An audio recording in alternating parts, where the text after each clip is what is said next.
Welcome to this discussion on international policy. Let's jump into a debate about Europe's approach in supporting Ukraine, as explored in a recent analysis by Professor Jeffrey Sachs. I'm excited to dive in. So, Sachs basically lays out that Europe's been all talk but not enough action, right? Exactly. He argues that Europe's got like all this tough rhetoric, but doesn't have the finances and the military production capacity needed to really back Ukraine in a serious way. Basically, Yeah, it's a case of low capacity meeting high expectations. right. And I recall Sachs saying that Europe's repeated meetings with Ukrainian President Zelensky never really moved the needle. It seems they're content with symbolic gestures instead of, decisive engagement. Precisely. He points out that Europe keeps making like the same mistake, meeting Zelensky over and over, but never actually engaging with President Yep. Putin. According to him, that's where the real diplomatic breakthroughs could have happened. That's interesting. But don't you think there's more nuance? I mean, Europe might have um, internal political constraints that make direct engagement with Putin super challenging. You know, that's a good point, but Sachs's argument counters that by saying, look, while Europe is busy with symbolically ticking boxes by meeting Zelensky, they're missing opportunities to actually influence outcomes. And it somewhat suggests that direct dialogue with Moscow, however risky, could be more effective. It really does spotlight a fundamental issue. Europe's reliance on soft, talkative diplomacy instead of building up, say, a hard military and financial capability. Exactly.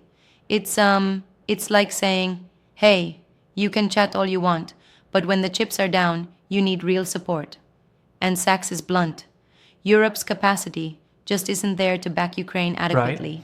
He even hints that without American support, Europe's efforts might be, well, insufficient. Speaking of American support, Sachs suggests that the US has essentially become the primary backer of Ukraine because Europe can't deliver the same level of commitment. That sets up such an interesting transatlantic dynamic, don't you think? Definitely. The video outlines this stark reality. America steps in with robust financial and military backing, while Europe, with all its tough talk, struggles to match Yeah. up.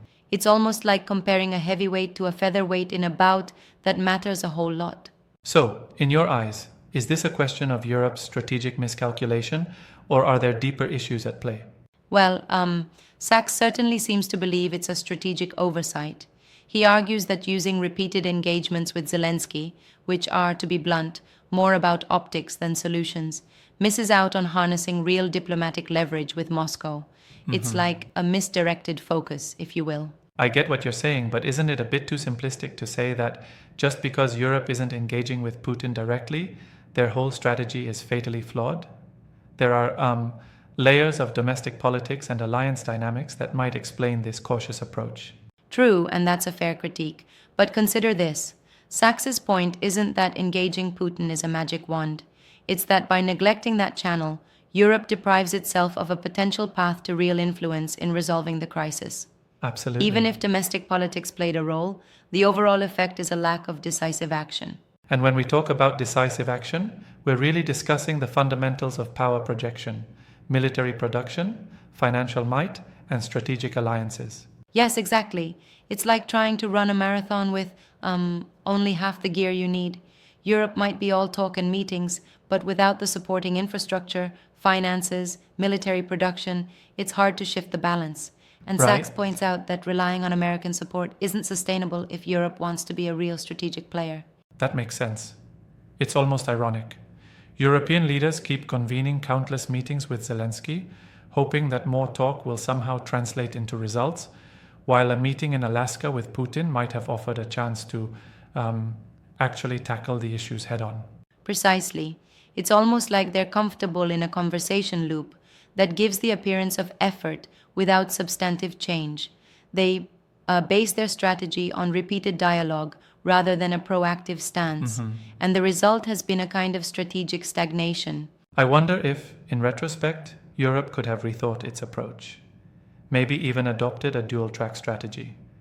Keep supporting Ukraine symbolically, but also build up its financial and military support infrastructure. That would be ideal, right? A balanced approach where talk is matched with tangible support. But as Sachs notes, the gap is huge.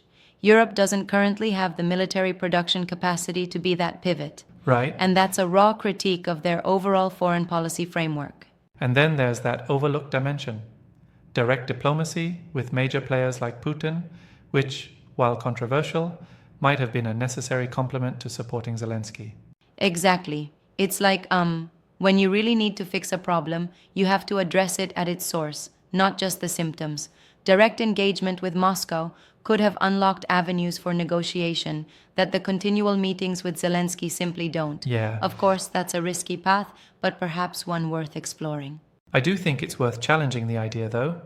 Direct engagement with Putin has its own set of risks. It could be seen as legitimizing aggressive actions, don't you reckon? Absolutely, and that's the counter-argument many would raise. However, Sachs seems to counter that by emphasizing that Europe's network of engagements has so far produced little in the way of practical outcomes.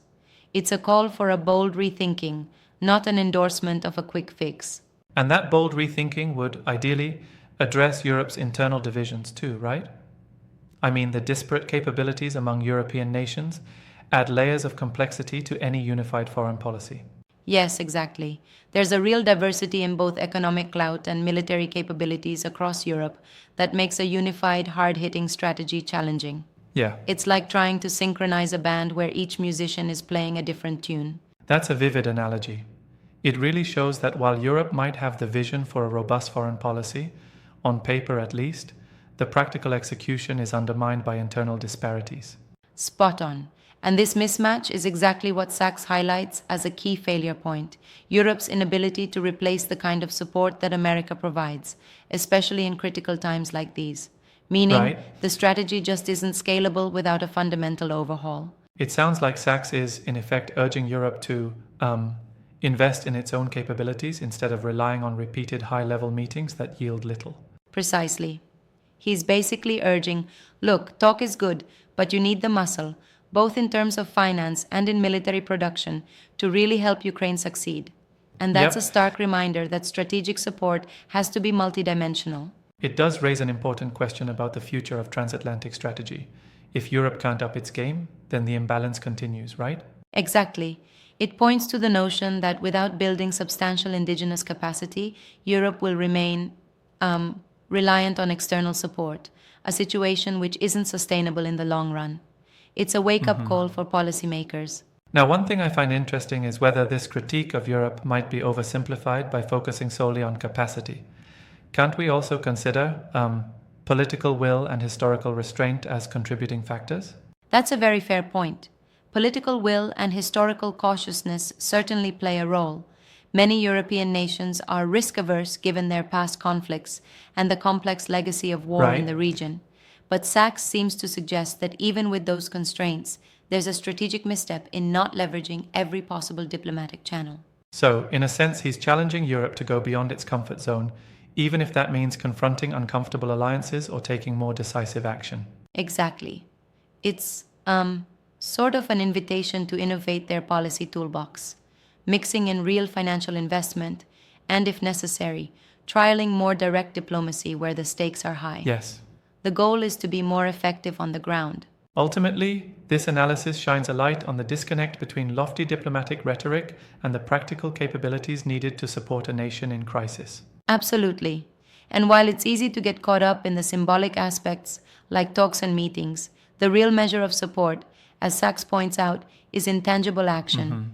And in this case, tangible action seems to be lacking. It really does bring home the point that in international affairs, words and promises need to be backed by solid, on-the-ground capabilities. Exactly so.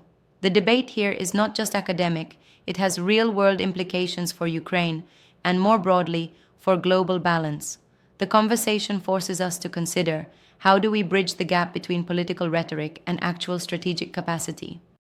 Yes, and while Sachs's analysis might come off as harsh, it's a critique that pushes us to question whether the current European approach is viable in the long term. Indeed, it's meant to provoke thinking, urging European leaders to recalibrate their strategy, invest in real capabilities, and possibly even rethink the contours of diplomacy in this complex global environment. Right? It's a challenging call to action. Do you see any signs that Europe might take these critiques on board and change course? Possibly, but change in such entrenched systems happens slowly. Europe would need to align its diverse national interests and overcome internal inertia. Still, analyses like Sax's can spark debates that might eventually lead to meaningful reforms. It's a conversation that really underscores the complexity of international strategy, where balancing domestic limitations, public diplomacy, and hard tangible support is no small feat. Absolutely.